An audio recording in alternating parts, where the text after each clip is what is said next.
always said in reply. "And how is your beautiful wife?" "More beautiful than ever, Mr. Singh," Mr. Kevin would say.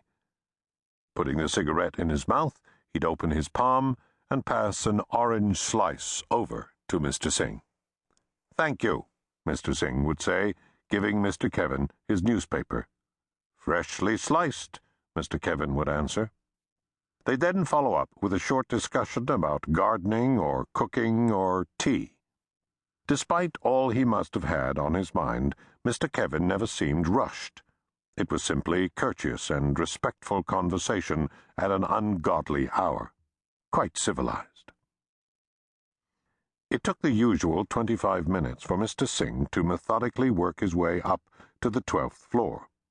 There were only 2 suites on the top floor. Mr. Kevin's suite, 12A, was to the left, around the bend, near the end of a long corridor. The resident to the right, an older lady who lived alone, took the other paper, which he always delivered last. Mr. Singh arrived at Mr. Kevin's door, and as usual, it was halfway open. But there was no sign of Mr. Kevin. I could just leave the newspaper here, Mr. Singh thought. Then he'd miss their daily conversation. He waited for a moment.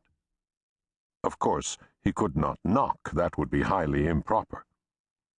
Humming louder, he shuffled his feet, hoping to make enough noise to announce his arrival. Still no one came.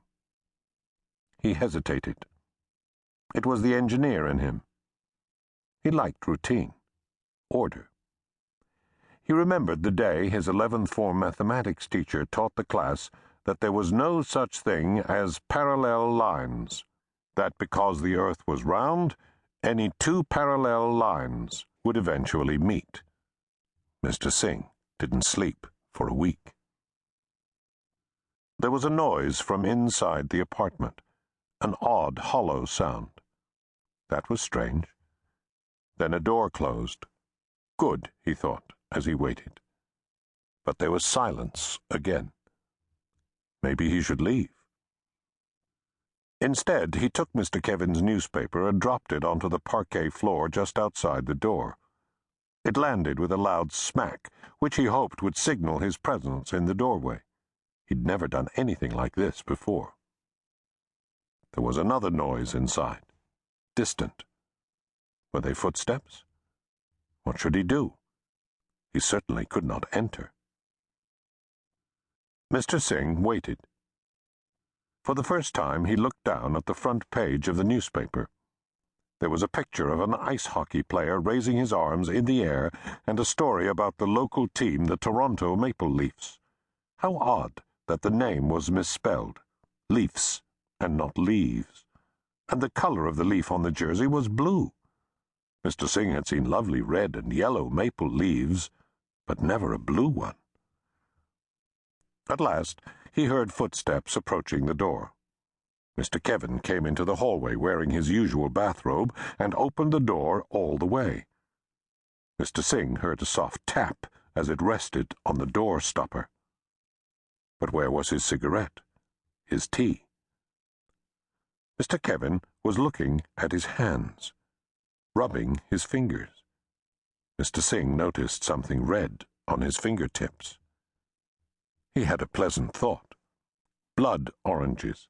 He so loved to eat them back home, and he'd recently found that they arrived in Canadian stores this time of year.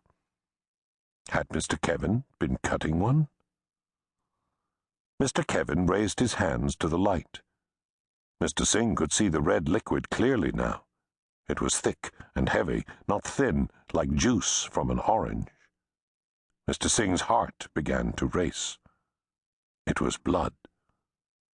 Mr. Singh opened his mouth to speak, but before he could say a word, Mr. Kevin leaned closer.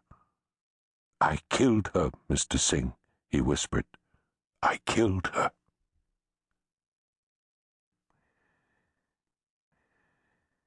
Chapter 2. Officer Daniel Kennicott was running flat out. "Where do you want me to go?" he called back to his partner, Nora Baring, who was half a step behind him. "I'll cover the lobby," she said as they rushed into the Marketplace Tower. "You go up."